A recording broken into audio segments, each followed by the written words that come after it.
What court should I be in? Does it matter what court it is? Are there different courts available to me? Is there a court that I shouldn't be in? If I want to take an appeal because I don't like the outcome, what kind of differences can it make as to regard to what court that I am in? These are the questions we're going to talk about today and others. I'm Michael Miller. I'm a partner at Cole Miller, PLLC. We're a family law firm located in Vienna, Virginia, serving primarily the Northern Virginia area. I analyze challenges and I find affordable solutions for families and their legal needs. Now, we've just completed a 5-part series on the 5 topics of divorce. And those were, pretty substantial things going through. Just touched on those briefly to try to get a foundation that we can build off later. And in the course of doing that, on numerous occasions, we talked about different courts. There's the Juvenile Domestic Relations District Court. We've talked about the Circuit Court. We've, in the process of our discussion, talked about opinions from the Court of Appeal. So today I kind of wanted to go back and provide some framework and talk about the courts that are available to you and talk about, the different characteristics of the courts, how the appeals vary among the courts and things like that.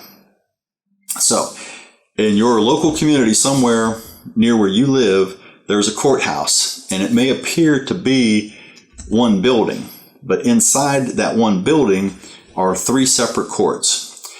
There are 2 district courts. The first one is the General District Court. The second one is the Juvenile Domestic Relations District Court. And then the third court there is the Circuit Court.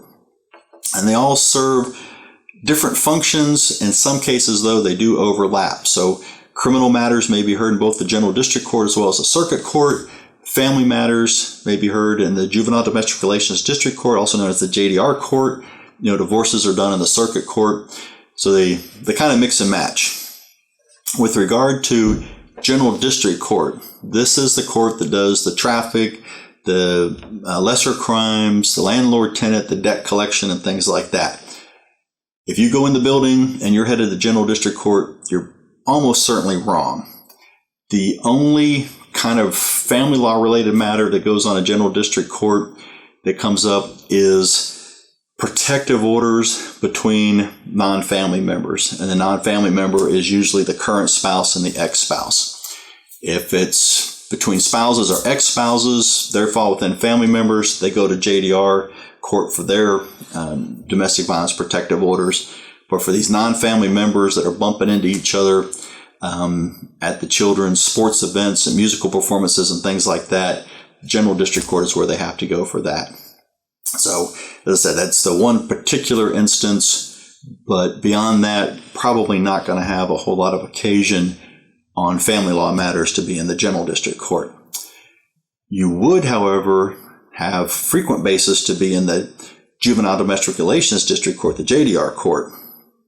This is where they do a broad variety of a number of things from what are called the CHINS cases, the children in need of services. They do the driver's licenses. They do, drug court, everything. But for our purposes, we're going to limit our focus to determination of custody, visitation, spousal support, child support, and the absence of a divorce case in circuit court.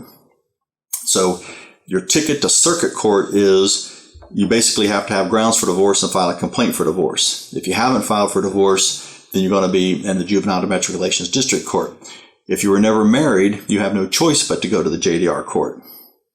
Now, the 2 district courts, in particular the JDR Court, are what are called courts not of record. So, if you have a trial and you don't like it, there are time limitations that we'll talk about in another presentation, but you have to file your appeal, and your appeal is what's called a de novo appeal, meaning de novo meaning, the new hearing. There's no presumption or carryover. So you have your hearing in JDR court, you make your de novo appeal, you go to circuit court, and it's a fresh start, clean slate, everything. The circuit court is the higher level court. It has the power over property. That's why you file divorce there and so forth. The JDR court, no power over property. The circuit court is a court of record. So the difference now is that if you do an appeal from circuit court, you have to have the record in what transpired and happened at circuit court is reflected in that record or the transcript and the exhibits and so forth, and that's what the Court of Appeals looks at. So what I kind of liken this to is that the JDR court, as a court not of record, in a sports analogy, would be the referee's call that it was, there was no play, down, over, or replay, or whatever the case may be.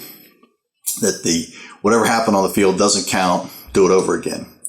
Whereas in the circuit court as a court of record, this is where the referee goes over under the hood and looks at the instant replay, looks at what happened, establishes that the play occurred, and then they review what happened on the play. And, there's a whole, discussion we can have on the appeals and the burdens of proof and what the standard of review is, whether it's a de novo review because it's a matter of law, or if it's a discretionary review because it's a factual determination and things like that. So lots of stuff going on there. Then from the circuit court, it said that the appeal goes to the Court of Appeals. Court of Appeals was established in January of 1985. Prior to that, everything went up to what is now called the Supreme Court of Virginia, but it was called something other than that up until about, I think it was like 1970. The Court of Appeals is the court that gets the family law appeals from the circuit court, and it's also, you have like an appeal of right. You don't have to submit a petition and ask the court for leave to present your appeal. You can go to Court of Appeals, no matter what. The Court of Appeals is a total of 11 judges, but what they do is they form panels of 3 judges that travel around. And, up here in Northern Virginia, sometimes they're in Alexandria, sometimes they're down in, Fredericksburg, and they kind of move around. And so what happens is, after a circuit court trial, your appeal, it gets down to the Court of Appeals, you get notified of your briefing schedule, you provide your written documents, your briefs, your exhibits, and everything you refer to, and then the record for the court to look at. And then probably, 8 to 10 months down the road, then you get notice to come in for your oral argument, and that's where you show up in court, and you're provided some time to go ahead and make your oral argument and answer any questions that the 3-judge panel may have. Then once that's over with, the 3-judge panel goes back. One of the judges authors an opinion, and then the other 2 judges look at it and decide whether to join in that opinion, or they may choose to file a dissent. And so that's kind of the thing with the 3-judge panel. It's a local argument. What can happen, though, is if you have one of the judges files a dissent, you can ask for what's called an en-banc, E-N-B-A-N-C, en-banc review of all 11 justices of the Court of Appeals. Then we'll come in, because it may just be that you've got a bad mix of the 3 or something like that. So now you get all 11 justices from the Court of Appeals together and see what those judges say. I've done one of those. It was, pretty impressive, because you're down in Richmond. It's the giant courtroom, and, the judges all come, parading in their robes and so forth. And it's quite a sight to see. Then above the Court of Appeals is the Supreme Court of Virginia. This is the one where you would have to file a writ or get permission or have the court approve you coming up to them to review an issue. Supreme Court, since the Court of Appeals was established in 1985, not too many family law cases coming out, but the ones that do come out are pretty significant. And oftentimes, the Supreme Court will look at and make a statutory interpretation. And once that opinion comes out, then the legislature is like, whoa, wait a minute, that's not what we had in mind. And so you'll see a major Supreme Court case come out, and then a year later, new legislation passed to fix, what was wasn't anticipated or wasn't the desired outcome that the legislature wanted to have. So, Court of Appeals case is rare, but pretty important. So that just real quick is kind of an idea of when you go to the courthouse to kind of narrow your focus down. What you can do is, if you get a summons or a subpoena or a complaint, look up at the top because the second line down will say in the circuit court for the county of whatever, or in the juvenile and domestic relations district court for the city of whatever. So that'll tell you right there which way to go. And also we know kind of covered, some kind of the limitations or the purposes of the different courts. So just a real quick overview, something to have handy there for you.